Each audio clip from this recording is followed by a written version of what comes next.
mesum. Ya, oh, keren tuh Pak Yohanes, menghilangkan pemikiran mesum katanya. Ya, jadi cara pandang kita harus berubah. Yap. Yap, oke.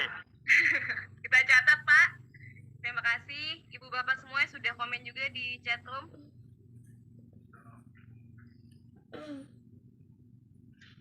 Iya, Ibu Bapak memang di minggu lalu kita membahas tentang data yang menunjukkan bahwa memang 2-3 kali perempuan itu lebih banyak mengalami KS dibanding laki-laki gitu. Dan hal-hal yang bisa dijerat lewat undang-undang itu, utamanya undang-undang TPKS yang baru, selain perkosaan, kemudian pemaksaan hubungan seksual dalam rumah tangga yang sudah diatur di undang-undang PKDRT, bisa juga hal-hal lain dijerat lewat undang-undang TPKS. Di antaranya adalah pelecehan seksual fisik dan non fisik, kemudian eksploitasi seksual, dan juga misalnya perbudakan seksual dan pemaksaan perkawinan terhadap anak, itu bisa dijerat lewat undang-undang TPKS. Dan kita juga sudah bahas di minggu lalu Bapak Ibu, undang-undang TPKS yang baru disahkan tahun ini, namun memang masih disiapkan ya aturan teknisnya bagaimana supaya lebih implementatif, punya keunggulan-keunggulan, misalnya sudah menyediakan layanan-layanan yang komprehensif bagi korban yang akan difasilitasi oleh UPTD Dinas PP dari level provinsi, kota, dan kabupaten.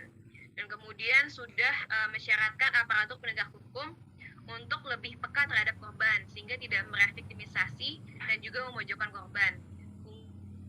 Lainnya juga adalah adanya penggantian kerugian korban berupa restitusi gitu.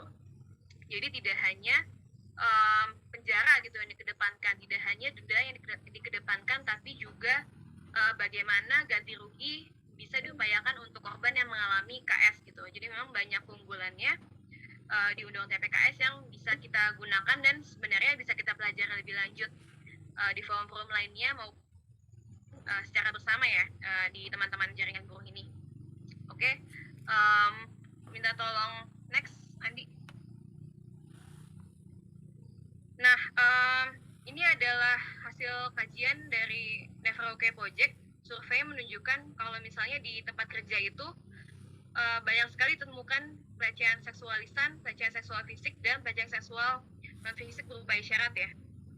Ini semoga tidak banyak ditemukan di Serikat Buruh maupun di teman-teman Raja Wali, Sinarmas maupun di Minamas ya. Terus kemudian ditemukan juga data berdasarkan survei, pelecehan itu banyak dilakukan oleh atasan. Ini tadi kita tegaskan juga ya, memang ketika seseorang punya kuasa yang lebih atau wewenang yang lebih, memang peluangnya lebih besar untuk dia melakukan KS gitu. Terus kemudian ini menghilangkan mitos ya bahwa pelecehan seksual atau kekerasan seksual hanya bisa dialami oleh perempuan, tidak ya, bahkan laki-laki juga pernah gitu mengalami pelecehan seksual atau KS. Cuma memang di Indonesia ini rata-rata orang lebih percaya kalau misalnya nggak mungkin gitu kalau misalnya KS atau pelecehan seksual alami oleh laki-laki gitu, nggak mungkin laki-laki kan kuat gitu, nggak selalu seperti itu, karena pada dasarnya laki-laki biasanya justru malas melapor karena takut tidak dipercaya atau mungkin lebih mundur gitu, nggak melapor gitu, karena dianggap laki-laki itu mungkin nggak maskulin, nggak jantan, atau kurang laki gitu ya kalau mengalami KS.